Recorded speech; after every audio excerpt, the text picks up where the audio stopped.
तो स्वागत है आप सभी का अपने YouTube चैनल माय क्लासमेट में। आज के इस वीडियो में हम क्लास 6 के भूगोल के विषय को लिए हैं और हम आज भूगोल का पहला चैप्टर सौर मंडल में पृथ्वी, जो पहला चैप्टर है सौर मंडल में पृथ्वी, तो आज हम इस पाठ को पढ़ेंगे। हमारा पाठ का नाम क्या है? सौर मंडल में पृथ्वी। तो इस वीडियो में हम इस पाठ को बहुत अच्छे से पढ़ेंगे और इसके सारे प्रश्नों को भी सॉल्व करेंगे। तो आप सब इस वीडियो में ध्यान से देखिए और लास्ट तक बने रहिए ताकि आपको ये पूरा समझ में आ जाए। चलिए शुरू करते हैं अपने वीडियो को। सूर्यास्त के बाद आकाश को देखना कितना अच्छा लगता है। आसमान में पहले एक या दो चमकते बिंदु ही दिखते हैं, लेकिन बाद में इसकी संख्या बढ़ जाती है। आप जब देखिएगा कि शाम के टाइम में केवल एक या दो हल्का हल्का दिखेगा, और जैसे ही रात होगा तो यदि आकाश साफ है तो पूरे आकाश में बहुत सारे टिमटिमाते हुए बिंदु दिखाई देंगे। आप उनकी गणना नहीं कर सकते। संपूर्ण आकाश छोटी छोटी चमकदार वस्तुओं से भर जाता है, जिनमें से कुछ चमकीले होते हैं एवं कुछ धुंधले। ऐसा प्रतीत होता है मानो आकाश में हीरे जड़े हो। इनमें से कुछ टिमटिमाते प्रतीत होते हैं, लेकिन अगर आप उनको ध्यान से देखेंगे तो आप पाएंगे कि इनमें से कुछ की टिमटिमाहट अन्य से अलग है।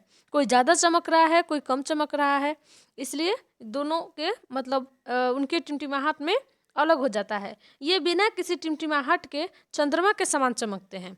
कोई चमक लगातार चमकता है, टिमटिमाता नहीं है। कोई टिमटिमाता है, कोई तेज प्रकाश से टिमटिमाता है, किसी का प्रकाश कम होता है। इस तरह से बहुत सारे आपको दिखेंगे आकाश में वस्तु टिमटिमाते हुए।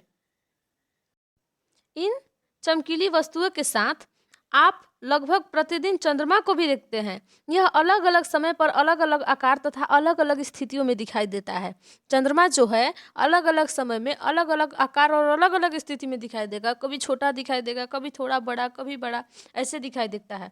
अगर आप पूर्ण चंद्र को लेकिन आप जो है ना पूरे चंद्र को लगभग महीने में एक बार ही देख सकते हैं।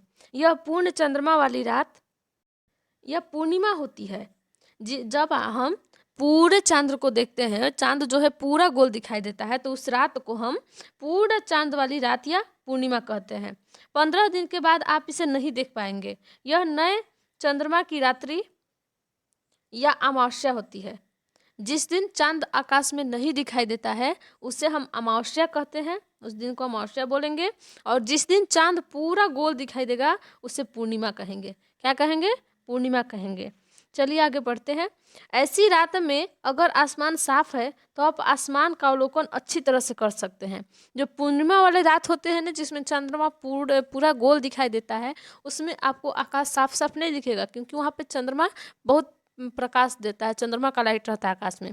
लेकिन जिस दिन अमावस्या होती है, अमावस्या का मतलब जिस दिन चांद नहीं दिखाई देगा, उस दिन अगर आप देखेंगे तो आसमान यदि साफ है, बादल नहीं है आकाश में, तो आप आसमान का अवलोकन बहुत अच्छी तरह से कर सकेंगे। सारे टिमटिमाते हुए चांद तारे दिखेंगे आपको आकाश में।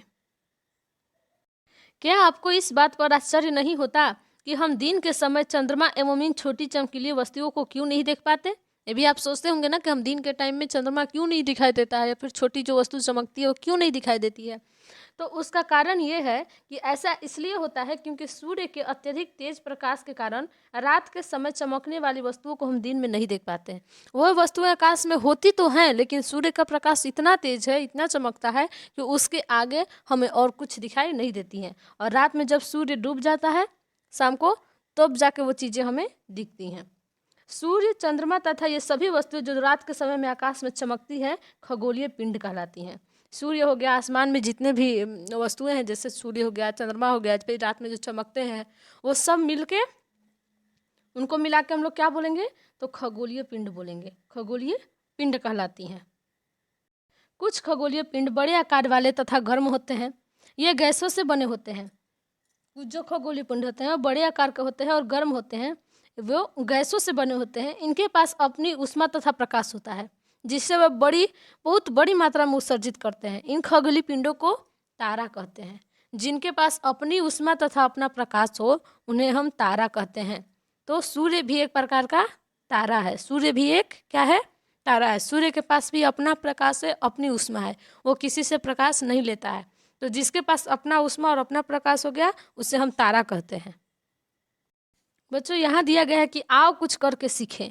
जो आओ कुछ करके सीखे हैं इसे आप आप अपने घर में फ्री टाइम में करके देख सकते हैं कि हाँ जो जो लिखा है वो आप करके देख सकते हैं।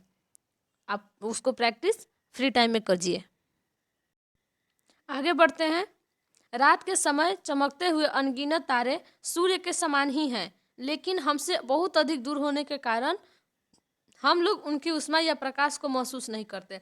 सूर्य जितना गर्म है, सूर्य के पास जितना लाइट है, वो प्रकाश सभी तारों के पास है, लेकिन तारे जो हैं वो हमसे बहुत दूर हैं, इसलिए हमें उनका प्रकाश या फिर गर्मी महसूस नहीं होती।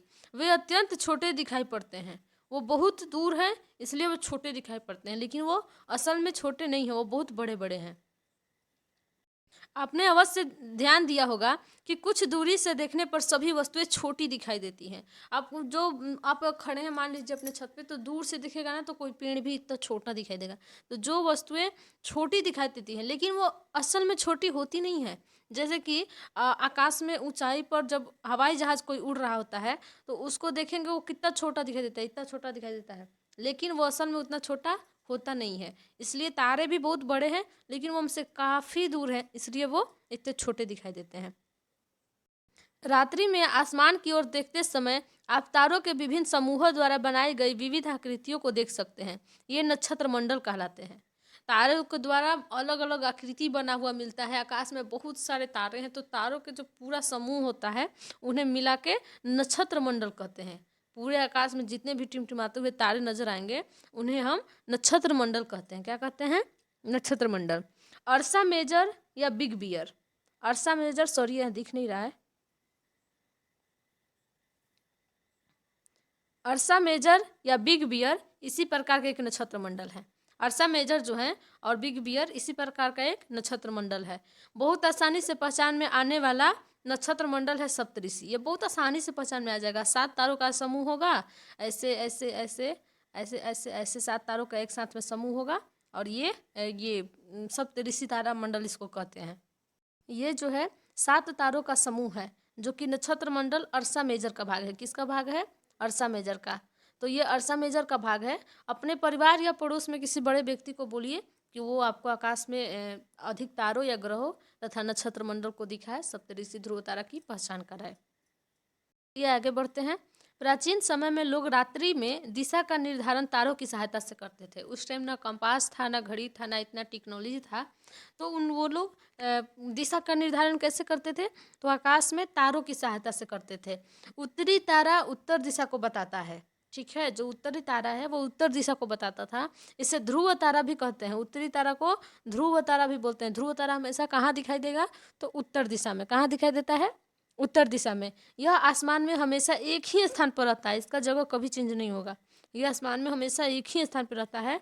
हम सप्तऋषि की सहायता से ध्रुव तारा की स्थिति को जान सकते हैं।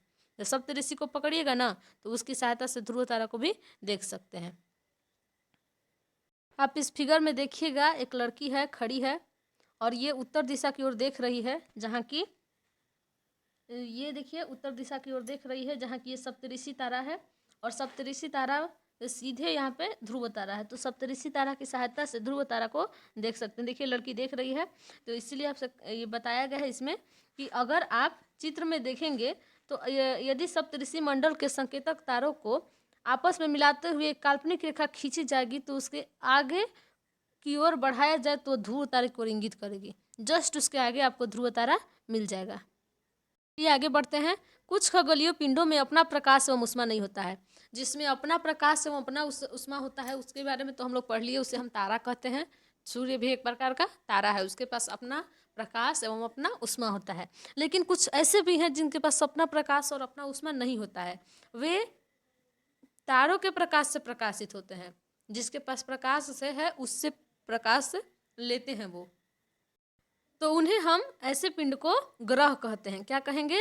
ग्रह कहेंगे। क्या कहेंगे बच्चों? ग्रह कहेंगे। ऐसे पिंड जिनके पास अपना प्रकाश तथा अपना ऊष्मा नहीं होता है, वो तारों से प्रकाश लेते हैं, उसके प्रकाश से प्रकाशित होते हैं, ऐसे पिंड को ग्रह कहेंगे। ग्रह जिससे अंग्रेजी में प्लेटनेट कहा गया है। अंग्रेजी में क्या बोलते हैं?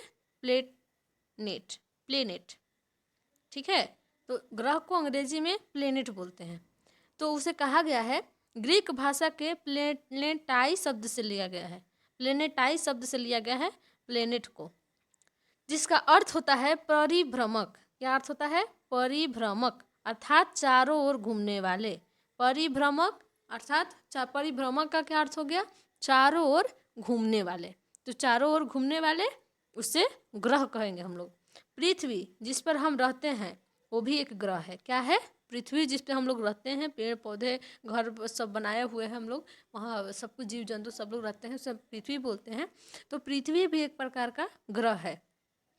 यह अपना संपूर्ण प्रकाश एवं ऊष्मा सूर्य से प्राप्त करती है। पृथ्वी के पास भी अपना प्रकाश एवं अपनी ऊष्मा नहीं है। यह अपना संपूर्ण प्रकाश एवं ऊष्मा सूर्य से प्राप्त करती है। जैसे कि हम बताया कि पृथ्वी के पास अपना प्रकाश नहीं होता है, तो वो सूर्य से प्रकाश और ऊष्मा लेती है, जो कि पृथ्वी के सबसे नज़दीक का तारा है। पृथ्वी का सबसे नज़दीक का तारा कौन सा है? सूर्य है। तो सूर्य से ही लेगी ना, जो जिसके नज़दीक रहता है उसी से पहले वो लेगा। ठीक है, आगे बढ़ते हैं। पृथ्वी को बहुत अधिक दूरी से जैसे चंद्रमा से देखते हैं, यह चंद्रमा की तरह चमकती हुई प्रतीत होगी। जैसे हम लोग पृथ्वी पे हैं और वहाँ से चंद्रमा को देखते हैं तो चंद्रमा हमें चमकता हुआ प्रतीत होता है, उसी तरह हम दूरी से पृथ्वी को देखते हैं तो पृथ्वी भी चमकती हुई प्रतीत होती है।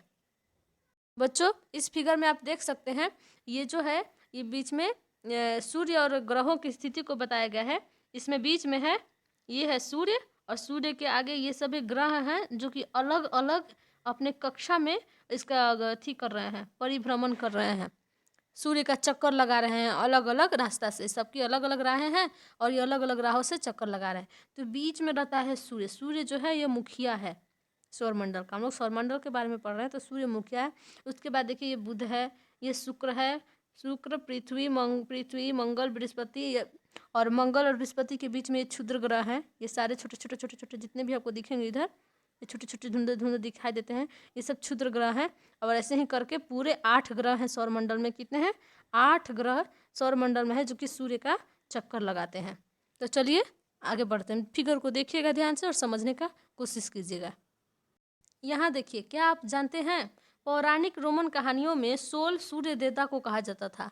सौर शब्द का अर्थ है सूर्य से संबंधित, इसलिए सूर्य के परिवार को सौर मंडल कहते हैं। ठीक है, जो सूर्य से संबंधित है वो सूर्य का परिवार है, इसलिए उसे सौर मंडल कहते हैं। सौर शब्द का उपयोग करते हुए अधिक शब्दों को लिखें। अपने कॉपी में सौर जो शब्द हैं और सौर का उपयोग करते हुए अपने अलग अलग शब्द जो हैं उन्हें ढूंढ के माता पिता अपने घर वालों से पूछ के आप कॉपी में उसको तैयार कीजिए। जैसे सौर से हो गया सौर मंडल, सौर ऊर्जा, वैसे ऐसे आप ढूंढ के लिखिए। ठीक है, चलिए आगे बढ़ते हैं।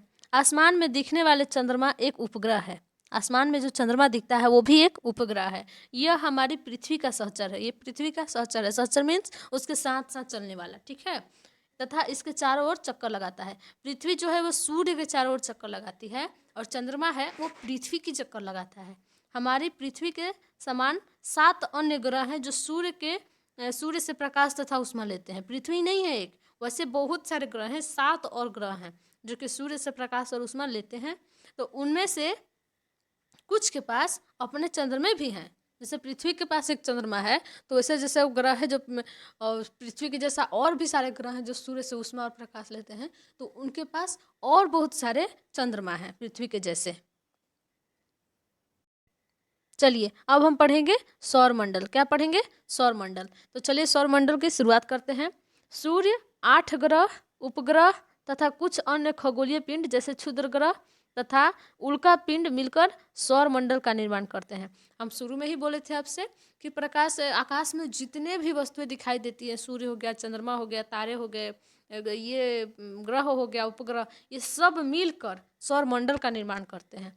हम उसे हम सौर परिवार का नाम देते हैं। वो सब मिल गया। आपके घर में आपकी मम्मी है, पापा, दादा, दादी, भाई, बहन, यदि सबके साथ में रहते हैं तो परिवार में बहुत सारे सदस्य हैं। वैसे ही सौरमंडल में सूर्य, चंद्रमा, ग्रह, तारे, क्षुद्र ग्रह, बहुत सारे हैं सदस्य। तो वो उनका भी एक अपना परिवार है और उस परिवार का मुखिया कौन है? तो सूर्य। जैसे आपके परिवार का मुखिया आपके पापा हैं, वैसे उनके परिवार का मुखिया सूर्य है।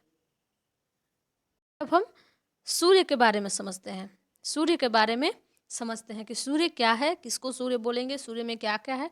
कहाँ है उसके बारे में पूरी जानकारी लेते हैं।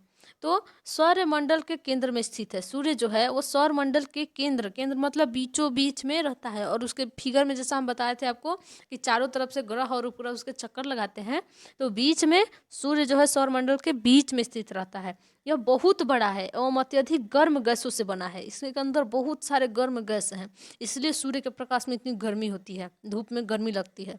इसका खिंचाव बल इसके सौरमंडल को बांधे रखता है। सूर्य के पास इतना जबरदस्त खिंचाव बल है ना, किसी को वहां से बाहर जाने नहीं देता है, इसलिए सबको अपनी ओर खींच के रखता है और सब एक जगह से रहते हैं। वरना सूर्य के पास खिंचाव बल नहीं रहता ना, तारे जमीन पे गिर रहे होते हैं, वो कहीं कहीं अलग अलग उड़ जाते चले जाते, इसलिए वो एक जगह पे नहीं रहते। सूर्य सौरमंडल के लिए प्रकाश एवं ऊष्मा का एकमात्र स्रोत है। सौरमंडल के लिए एकमात्र स्रोत है सूर्य, लेकिन हम इसकी अत्यधिक तेज ऊष्मा को महसूस नहीं करते हैं, क्योंकि हम सबसे नज़दीक का तारा होने के बावजूद यह हमसे बहुत दूर है। यह हमारे सबसे नज़दीक का तारा है। सूर्य जो है वो हमसे सबसे नज़दीक का तारा है, लेकिन फिर भी हम इससे बहुत दूर हैं, इसलिए हमें ऐसे छोटा गोल दिखाई देता है। वरना सूर्य इतना बड़ा है कि उसमें 13 लाख पृथ्वियाँ समा सकते हैं। हमारी पृथ्वी कितनी बड़ी है सोचिए आप लोग, जहाँ कितनी बड़ी पृथ्वी है, और इतनी इतनी बड़ी बड़ी पृथ्वी 13 लाख पृथ्वी सूर्य के अंदर आ सकती है, इतना बड़ा सूर्य है। क्योंकि सबसे नज़दीक का तारा होने के बावजूद यह हमसे बहुत दूर है। सूर्य हमसे बहुत दूर है। तो सूर्य हमसे कितना दूर है? तो सूर्य पृथ्वी से लगभग 15 करोड़ किलोमीटर दूर है। कितना दूर है? 15 करोड़ किलोमीटर। याद रखिएगा कितना दूर है? 15 करोड़ किलोमीटर दूर है सूर्य। तो चलिए अब हम सूर्य के बारे में जान लिए, अब हम ग्रहों के बारे में जानते हैं।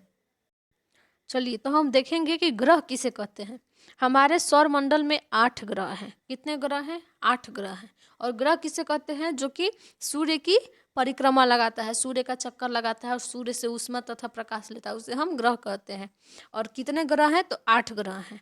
तो सूर्य से दूरी के अनुसार, जैसे किस कौन किसके पास है, उससे दूर उससे दूर उससे दूर, ऐसे करते करते ग्रहों के नाम क्या हैं? तो देखिए सूर्य के सबसे पास में है बुध, फिर शुक्र, फिर पृथ्वी, तीसरे नंबर पे है पृथ्वी, फिर मंगल, बृहस्पति, शनि, यूरेनस तथा नेपच्यून। फिर से देखिए दूरी के अनुसार सूर्य से ग्रहों के नाम क्या हैं जो दूरी के अनुसार पे हैं? तो बुध, शुक्र, पृथ्वी, मंगल, बृहस्पति, शनि, यूरेनस तथा नेपच्यून। बुध, शुक्र, पृथ्वी, मंगल, बृहस्पति, शनि, यूरेनस तथा नेपच्यून। ठीक है, तो आप इसको बार बार रटिए, आपको याद हो जाएगा। चलिए अब हम लोग आगे बढ़ते हैं। सौरमंडल में सभी 8 ग्रह एक निश्चित पथ पर सूर्य का चक्कर लगाते हैं। सौरमंडल में जो भी 8 ग्रह हैं वो निश्चित पथ पर सूर्य का चक्कर लगाते हैं। ये रास्ते दीर्घ वृत्ताकार में फैले हुए होते हैं। ये रास्ते जो है पूरे गोल नहीं है, दीर्घ मतलब लंबे वृत्त जैसे, ऐसे अंडाकार, ऐसे जिसको दीर्घ वृत्ताकार बोलते हैं। लंबा है, दीर्घ है, बड़ा है, लेकिन वृत्त है। ये पूरा गोल नहीं है, पूरा गोल तो ऐसे हो जाएगा, लेकिन ये हाँ पूरा गोल नहीं है। ये रास्ते दीर्घवृत्ताकार में फैले हुए होते हैं, तो इसलिए ये कक्षा कहलाते हैं। हम बोले ना कि जैसे ऐसा दीर्घवृत्ताकार रहता है जिसमें बीच में सूर्य रहता है और सारे ग्रह ऐसे ऐसे चक्कर लगाते हैं इसी कक्षा में, तो ये जिस जिस रास्ते पर ये चक्कर लगाते हैं ग्रह, उन्हें हम कक्षा कहते हैं। उन्हें कक्षा कहते हैं, वे कक्षा कहलाते हैं। बुध सूर्य के सबसे नज़दीक है। हमने बताया था आपको उस फिगर में, याद कीजिए पीछे, तो उस या फिर वीडियो को आप पीछे करके देख सकते हैं, जिसमें हम बताए थे कि बीच में सूर्य है और उसके चारों ओर से चक्कर लगा रहे हैं ग्रह, जिसमें बुध जो है सूर्य के सबसे नज़दीक है। अपनी कक्षा में सूर्य के चारों ओर एक चक्कर लगाने में इसे केवल 88 दिन लगते हैं। केवल 88 दिन में बुध जो है वो सूर्य का परिक्रमा पूरा कर लेता है, क्योंकि वो सबसे नज़दीक है, तो उसको सबसे नज़दीक है तो उसको कम टाइम लगेगा उसको चक्कर लगाने में। तो कितने दिन लगते हैं उसको पूरा करने में? तो उसको चक्कर लगाने में केवल 88 दिन लगते हैं। शुक्र को पृथ्वी का जुड़वा ग्रह माना गया है। शुक्र जो है उसको पृथ्वी का जुड़वा ग्रह, जुड़वा बहन भी बोलते हैं, ठीक है, क्योंकि इसका आकार एवं आकृति लगभग पृथ्वी के समान है। वो पृथ्वी के समान ही दिखता है, उसका आकार भी पृथ्वी के जितना ही बड़ा है और दिखता भी पृथ्वी के जैसा ही है, इसलिए उसे पृथ्वी की जुड़वा बहन या जुड़वा ग्रह माना जाता है। अभी तक प्लूटो को भी एक ग्रह माना जाता है। 8 ग्रह जैसे हमारे सौरमंडल में है ना, तो एक ग्रह पहले 9 थे, प्लूटो था सबसे लास्ट में, सबसे दूर था सूर्य से, तो प्लूटो को भी एक ग्रह माना जाता था। परंतु अंतर्राष्ट्रीय खगोलीय संगठन ने अपनी बैठक में 2006 में यह बैठक हुई थी, 2 अगस्त 2006 में, तो यह निर्णय लिया है कि कुछ समय पहले खोजे गए अन्य खगोलीय पिंड तथा प्लूटे बौने ग्रह कहे जाते हैं। जो प्लूटो है और फिर और सारे जो खगोलीय पिंड को खोज किया गया है, तो उन सबको बौने ग्रह की श्रेणी में रखा जाता है। ग्रह की श्रेणी से हटा के उनको बौने ग्रह की श्रेणी में रखा गया है। यहाँ देखिए बच्चों, क्या आप जानते हैं रात में आसमान को देखकर मनुष्य हमेशा से मोहित हुआ है। खगोलीय पिंडों एवं उनकी गति के संबंध में अध्ययन करने वाले को खगोल शास्त्री कहते हैं। जो भी खगोल पिंडों का अध्ययन करता है उन्हें खगोल शास्त्री कहते हैं। आर्यभट्ट जो थे वो प्राचीन भारत के प्रसिद्ध खगोल शास्त्री थे। आर्यभट्ट प्राचीन भारत के प्रसिद्ध खगोल शास्त्री थे। उन्होंने कहा था कि सभी ग्रह तथा चंद्रमा परावर्तित सूर्य प्रकाश के कारण चमकते हैं। सभी ग्रह और चंद्रमा जो हैं वो सूर्य से प्रकाश लेते हैं और उसी कारण से वो चमकते हैं। ये किसने कहा था? तो सबसे पहले आर्यभट्ट ने कहा था। आज विश्व के सभी भागों में खगोलविद ब्रह्मांड के रहस्यों को खोजने में लगे हुए हैं। जितने भी खगोल शास्त्री हैं, खगोलविद हैं, जो खगोल का शास्त्र का अध्ययन करते हैं, वो अलग अलग चीज़ों को खोजने में लगे हुए हैं। लेकिन सबसे प्रथम और प्रसिद्ध कौन थे? तो आर्यभट्ट थे। बच्चों चलो अब हम अपनी पृथ्वी के बारे में जानेंगे। जिस पे हम रहते हैं वो हमारी पृथ्वी है, तो अपनी पृथ्वी के बारे में हम जानते हैं। उससे पहले देखिए, क्या आप जानते हैं प्रकाश की गति लगभग 3 लाख किलोमीटर प्रति सेकंड है। 3 लाख किलोमीटर प्रति सेकंड है प्रकाश की गति। इस गति के बावजूद सूर्य के प्रकाश को पृथ्वी तक पहुंचने में लगभग 8 मिनट का समय लगता है। इस तरह से आप अंदाजा लगा सकते हैं कि सूर्य पृथ्वी से कितना दूर है। हम तो बताए हैं पहले कि सूर्य पृथ्वी से कितना दूर है। कितना दूर? 15 करोड़ किलोमीटर। 15 करोड़ किलोमीटर दूर है। लेकिन प्रकाश की गति कितनी तेज है? 3 लाख किलोमीटर प्रति सेकंड। 1 सेकंड में 3 लाख दूरी को पार कर लेगा प्रकाश, इतना स्पीड है। लेकिन फिर भी इतना स्पीड होने के बावजूद भी पृथ्वी को सूर्य का जो प्रकाश है पृथ्वी तक आने में लगभग 8 मिनट का समय लग जाता है। कितने देर में पहुंचता है सूर्य का प्रकाश पृथ्वी पर? तो आंसर होगा 8 मिनट। चलिए हम आगे बढ़ते हैं। सूर्य से दूरी के हिसाब से पृथ्वी तीसरा ग्रह है। ये हम बताए थे आपको। सबसे पहला बुध, दूसरा शुक्र और तीसरा पृथ्वी। तो ये तीसरा ग्रह है। आकार में यह 5वां ग्रह है। 5वां सबसे बड़ा ग्रह है। मतलब दूरी के अनुसार में तीसरा, और साइज देखें उसका बड़ा, तो ये 5वें नंबर पे आता है। यह ध्रुवों के पास छोटी चपटी है। पृथ्वी जो है वो गोल है, लेकिन ये जो ऊपरी ध्रुव होता है या पोल, यहाँ और यहाँ दक्षिणी ध्रुव, 2 साइड में, यहाँ और यहाँ थोड़ी सी चपटी है, पूरा गोल नहीं है। यही कारण है कि इसके आकार को भू-आप कहा जाता है। ये दोनों ध्रुवों पर थोड़ी थोड़ी चपटी है, इसलिए इसे भू-आप कहा जाता है। भू-आप का अर्थ है पृथ्वी के समान आकार। पृथ्वी का समान आकार बोलते हैं भू-आप। ये यहाँ और यहाँ ये दोनों चपटी है, इसलिए इसे भू-आप कहा जाता है। जीवन के लिए अनुकूल परिस्थितियां संभवतः केवल पृथ्वी पर ही पाई जाती है। जीवन के लिए जो भी जरूरी होता है, वायुमंडल, हवा, पानी, ये सब जो है वो केवल पृथ्वी पर ही पाई जाती है। पृथ्वी न तो अधिक गर्म है और ना ही अधिक ठंडा। यहाँ पानी एवं वायु उपस्थित है जो हमारे जीवन के लिए आवश्यक है। वायु में जीवन के लिए आवश्यक गैसें जैसे ऑक्सीजन मौजूद है। इन्हीं कारणों से पृथ्वी सौरमंडल का सबसे अद्भुत ग्रह है। पृथ्वी जो है सौरमंडल का सबसे अद्भुत ग्रह का प्रश्न पूछ देगा कि पृथ्वी सौरमंडल का सबसे अधिक अद्भुत ग्रह है क्यों? तो उसका आंसर होगा कि पृथ्वी पर जीवन के लिए अनुकूल परिस्थितियां संभव है। जैसे कि हवा में गैसें बहुत प्रकार की हैं, ऑक्सीजन जो हम सांस लेते हैं, जल हो गया, या ना अधिक गर्म है ना ठंडा है, जहां हम आराम से रह सकते हैं। इसलिए ये सब अनुकूल है जीवन के लिए, इसे अद्भुत ग्रह कहते हैं। अंतरिक्ष से देखने पर पृथ्वी नीले रंग की दिखाई देती है। अंतरिक्ष से देखने पर पृथ्वी जो है हमें नीले रंग की दिखाई देते हैं। यह भी क्वेश्चन पूछ देगा कि अंतरिक्ष से देखने पर पृथ्वी नीला क्यों दिखाई देती है? तो इसका आंसर हो जाएगा क्योंकि इसकी 2/3 हिस्सा जो है वो पानी से ढका हुआ है। पृथ्वी का पूरा जो भाग है उस पर सिर्फ 1/3 हिस्सा भूमि है, मिट्टी है, स्थल है जिसपे हम रहते हैं, और बाकी 2/3 हिस्सा उसका पानी में डूबा हुआ है, पानी से भरा हुआ है। समुद्र है, सागर है, नदी है, और ये जितने नाले हैं, नदी, नाले, समुद्र, नहर, महासागर, ये सब पानी से ढके हुए हैं 2-3 हिस्सा, इसलिए इसे नीला ग्रह कहते हैं। यहाँ पे पानी बहुत अधिक है तो दूर से देखने पर पृथ्वी नीली दिखाई देती है, इसलिए इसे नीला ग्रह कहते हैं। रोचक तथ्य, इधर देखिए रोचक तथ्य। नील आर्मस्ट्रॉन्ग, कौन? नील आर्मस्ट्रॉन्ग पहले व्यक्ति थे जिन्होंने 20 जुलाई 1969 को सबसे पहले चंद्रमा की सतह पर कदम रखा। चंद्रमा पर पहुंचने वाले विश्व के सबसे पहले व्यक्ति कौन थे? ये बार बार पूछा जाता है।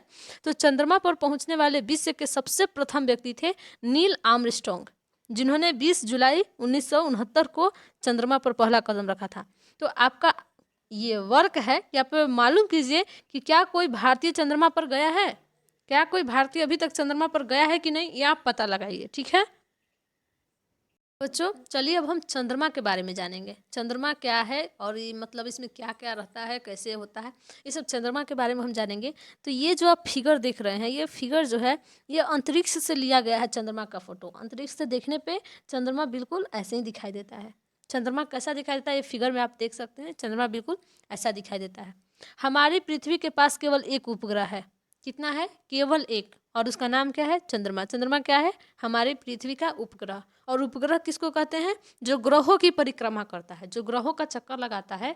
तो जैसे कि पृथ्वी हमारी एक ग्रह है और उसकी चक्कर लगाता है चंद्रमा, तो चंद्रमा क्या हुआ? पृथ्वी का उपग्रह। इसका व्यास पृथ्वी के व्यास का केवल 1/4 है। इसका जो व्यास है मतलब इस कितना बड़ा है, वो पृथ्वी का 1/4 है। ठीक है, जैसे 4 चंद्रमा, एक पृथ्वी के बराबर में 4 चंद्रमा आएंगे, उसमें से एक है वो एक जैसा 1/4 व्यास है उसका। यह इतना बड़ा इसलिए प्रतीत होता है क्योंकि यह हमारे अन्य ग्रह से अन्य खगोलीय पिंडों की अपेक्षा अधिक नज़दीक है, इसलिए ये इतना छोटा दिखाई देता है। मतलब बड़ा दिखाई देता है। ये पास में है इसलिए बड़ा दिखाई देता है, दूर रहेगा तो छोटा दिखाई देता है। तो ये पास में इसलिए बड़ा दिखाई देता है, लेकिन ये ज़्यादा बड़ा नहीं है। ठीक है, ये हमसे कितना दूर है? जैसे कि हमने बताया था कि सूर्य जो है पृथ्वी से कितना दूर है?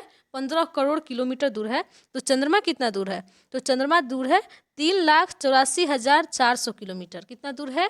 3,84,400 किलोमीटर। यह हमसे 3,84,400 किलोमीटर दूर है। यहाँ देखिएगा बच्चों, उपग्रह एक खगोलीय पिंड है जो ग्रहों के चारों ओर उसी प्रकार चक्कर लगाता है जिस प्रकार ग्रह सूर्य के चारों ओर लगाते हैं। जैसा कि हम बताए अभी, वैसा ही ये बात है। जो जैसे कि ग्रह जो है सूर्य का चक्कर लगाते हैं, उसी तरह उपग्रह है ग्रहों का चक्कर लगाता है। मानव निर्मित कृत्रिम उपग्रह पिंड है। मा- मानव निर्मित उपग्रह एक कृत्रिम पिंड है। यह वैज्ञानिकों के द्वारा बनाया गया है, जिसका उपयोग ब्रह्मांड के बारे में जानकारी प्राप्त करने के लिए पृथ्वी पर संचार माध्यम के लिए किया जाता है। इसे रॉकेट द्वारा अंतरिक्ष में भेजा जाता है। मानव के द्वारा भी उपग्रह बनाया गया है जो कि अंतरिक्ष के बारे में जानकारी इकट्ठा करके और धरती पे लाता है, उनकी फोटो खींच के लाता है, उनके बारे में सब पता लगा करके लगाता है और इन्हें रॉकेट के द्वारा अंतरिक्ष में भेजा जाता है।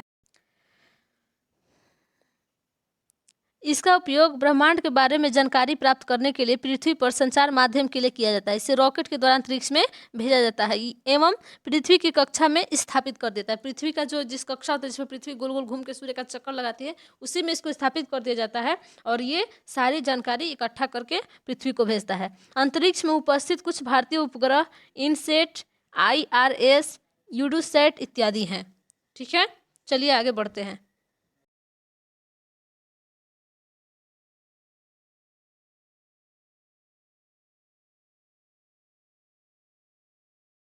चंद्रमा पृथ्वी का एक चक्कर 27 दिन में पूरा करता है। चंद्रमा जो है वो पृथ्वी का एक चक्कर कितने दिनों में पूरा करता है? 27 दिन में।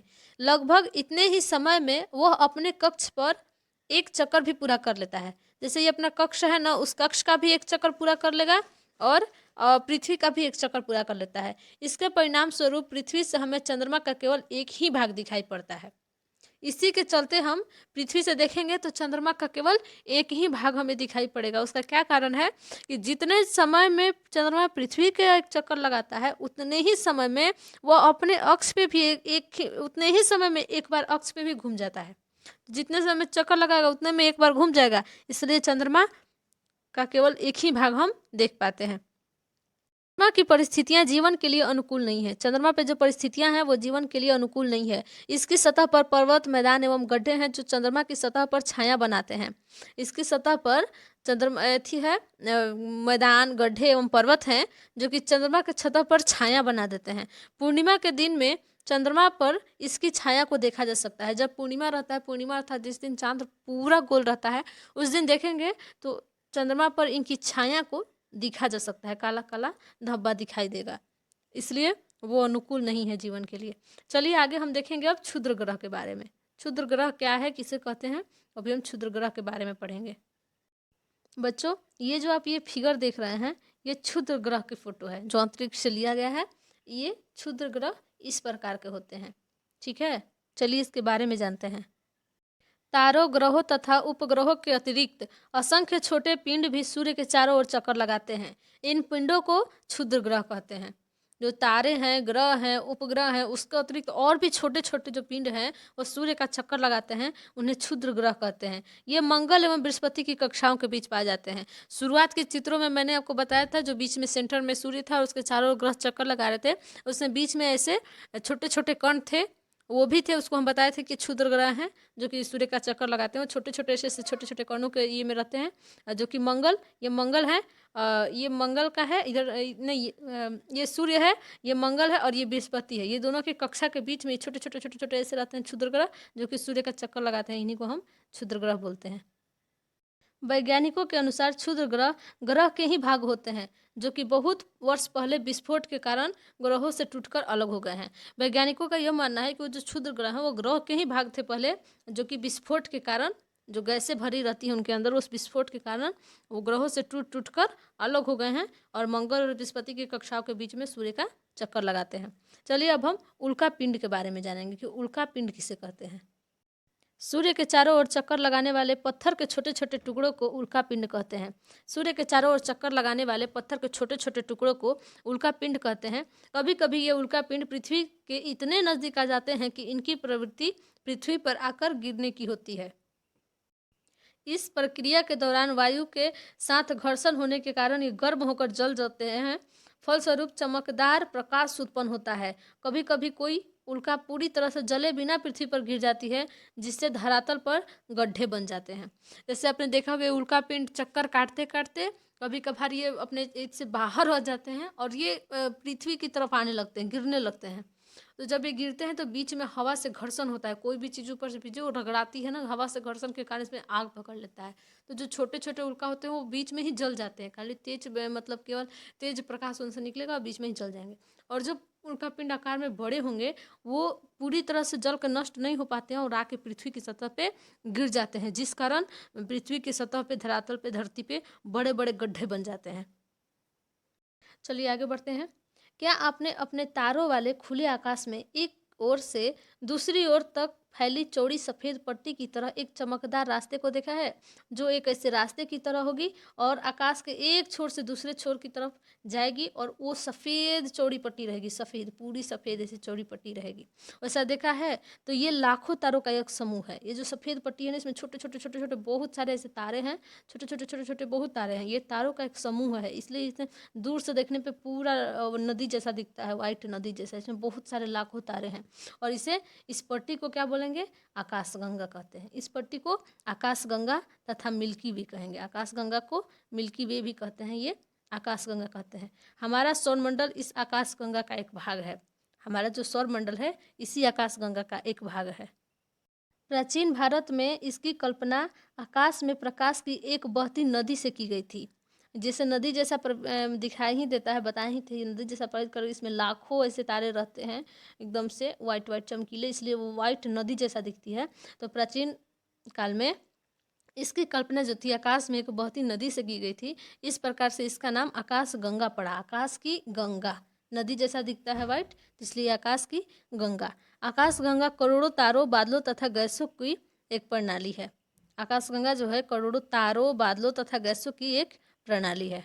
इस प्रकार लाखों आकाशगंगा मिलकर ब्रह्मांड का निर्माण करती है। इस प्रकार लाखों आकाशगंगाएं मिलकर ब्रह्मांड का निर्माण करती है। एक आकाशगंगा दूसरी तीसरी बहुत सारे आकाशगंगा को मिला देंगे तो ब्रह्मांड का निर्माण होता है। ब्रह्मांड की विशालता की कल्पना करना अत्यधिक कठिन है। वैज्ञानिक अभी भी इस बारे में अधिक से अधिक जानकारी एकत्र करने में जुटे हुए हैं। इसके आकार के संबंध में हमें कोई जानकारी नहीं है, लेकिन फिर भी हम जानते हैं कि हम सभी ब्रह्मांड का हिस्सा हैं। ठीक है, तो बच्चों हमें उम्मीद है कि आपको ये जो पाठ है सौरमंडल में पृथ्वी, ये बहुत अच्छी तरीके से समझ में आई होगी। आप इसके सारे पाठों को याद किए होंगे, समझे होंगे। तो चलिए हमारा पाठ अब यहीं पे समाप्त हो जाता है। अब हम अभ्यास की तरफ बढ़ते हैं। जैसा कि हमने शुरू में कहा था कि हमने अपने पाठ को पढ़ाएंगे भी और उसके अभ्यास के प्रश्नों को भी हल कराएंगे। तो चलिए हम अपने अभ्यास की तरफ बढ़ते हैं। तो हमारा पहला है, निम्नलिखित प्रश्नों का उत्तर संक्षेप में दीजिए। संक्षेप का मतलब छोटे शब्दों में शॉर्टकट इसका आंसर देना है। पहला क्वेश्चन है, ग्रह और तारे में क्या अंतर है? तो ये सारे क्वेश्चन आपको आंसर, जो क्वेश्चन के आंसर वो बुक में मिल जाएंगे, लेकिन ग्रह और तारे में क्या अंतर है तो चलिए इसको हम सॉल्व भी करते चलेंगे। ग्रह किसे कहते हैं? जो सूर्य का चक्कर लगाता है, सूर्य की परिक्रमा करता है। और जो सूर्य जिसके पास अपना ऊष्मा एवं अपना प्रकाश नहीं होता है, वो सूर्य से ऊष्मा और प्रकाश लेता है और उससे प्रकाशित होता है, उससे हम ग्रह कहते हैं। और तारे में क्या अंतर है? तारा किसे कहते हैं? तो तारा वो हो जाएगा जिसके पास अपना प्रकाश एवं अपना ऊष्मा हो। अपना प्रकाश अपना ऊष्मा जिसके पास है उसे तारा कहते हैं, और जिसके पास नहीं है उसे ग्रह कहते हैं। ठीक है, चलिए बढ़ते हैं नेक्स्ट क्वेश्चन की ओर। सौरमंडल से आप क्या समझते हैं? सौरमंडल किसे कहते हैं? तो सौरमंडल बताए थे कि सूर्य, चंद्रमा, पृथ्वी, उपग्रह, ग्रह, उपग्रह, उल्कापिंड, क्षुद्रग्रह आदि सबको मिलाकर सौरमंडल का निर्माण होता है। सबको मिलाकर सौरमंडल कहते हैं। सबके मिले हुए भूभाग को सौरमंडल बोलेंगे। नेक्स्ट क्वेश्चन, सूर्य से उनकी दूरी के अनुसार सभी ग्रहों के नाम लिखें। सूर्य से उनकी दूरी के अनुसार सभी ग्रहों का नाम लिखें। तो हमको बताए थे कि बुध, शुक्र, पृथ्वी, मंगल, बृहस्पति, शनि और यूरेनस और नेपच्यून। फिर से एक बार सुनिए, बुध, शुक्र, पृथ्वी, मंगल, बृहस्पति, शनि, यूरेनस और नेपच्यून। नेक्स्ट क्वेश्चन, पृथ्वी को अद्भुत ग्रह क्यों कहा जाता है? नेक्स्ट क्वेश्चन, पृथ्वी को अद्भुत ग्रह क्यों कहा जाता है? तो बच्चों, हमने आपको बताया था कि पृथ्वी जो है वो हमारे जीवन के लिए अनुकूल है, जहाँ पर हवा, जल, ऑक्सीजन आदि सब मौजूद है, जिसके कारण हम जिंदा रहते हैं। तो पृथ्वी पे वायुमंडल है, वायुमंडल में ऑक्सीजन गैस है जिसे हम सांस में लेते हैं। जल है, पृथ्वी जो है जो ना ही ज़्यादा गर्म है ना ज़्यादा ठंडा है। ज़्यादा ठंडा रहेगा फिर भी हम वहाँ जिंदा नहीं रह पाएंगे, ज़्यादा गर्म रहेगा तो भी जीवन संभव नहीं है। तो ये सब अनुकूल है, इसलिए पृथ्वी को अद्भुत ग्रह कहते हैं। पृथ्वी पे ये सभी चीज़ें पाई जाती हैं, जिससे पृथ्वी को अद्भुत ग्रह कहा जाता है। नेक्स्ट क्वेश्चन, हम हमेशा चंद्रमा के एक ही भाग को क्यों देख पाते हैं? हम हमेशा चंद्रमा, पृथ्वी से देखिएगा तो चंद्रमा का एक ही भाग हम देख पाते हैं। तो क्यों होता है? जैसे हम बताए थे कि चंद्रमा जो है वो पृथ्वी का एक चक्कर 27 दिन में लगाता है। पृथ्वी का एक चक्कर 27 दिन में पूरा करता है, और उतने ही समय में वो अपने अक्ष पे भी एक बार घूम जाता है। जितना समय वो पृथ्वी का चक्कर लगाने में लगाता है, उतना ही समय में वो अपने अक्ष पे भी एक बार घूम जाता है। तो इस कारण से चंद्रमा का हम एक ही भाग देख पाते हैं। इसका आंसर होगा कि इसी कारण हम चंद्रमा को एक ही भाग को देख पाते हैं। नेक्स्ट, ब्रह्मांड क्या है? ब्रह्मांड क्या है? हमारा अगला क्वेश्चन है कि ब्रह्मांड क्या है। तो ब्रह्मांड किसे कहते हैं? तो इसका आंसर होगा कि जो ये आकाश गंगा हम बताए थे आपको, ऐसे रहती है आकाश में एक छोर से दूसरे छोर को जाती हुई सफ़ेद नदी जैसा रहती है। उसी आकाश गंगा को, बहुत सारे आकाश गंगा को मिला के ब्रह्मांड का निर्माण होता है।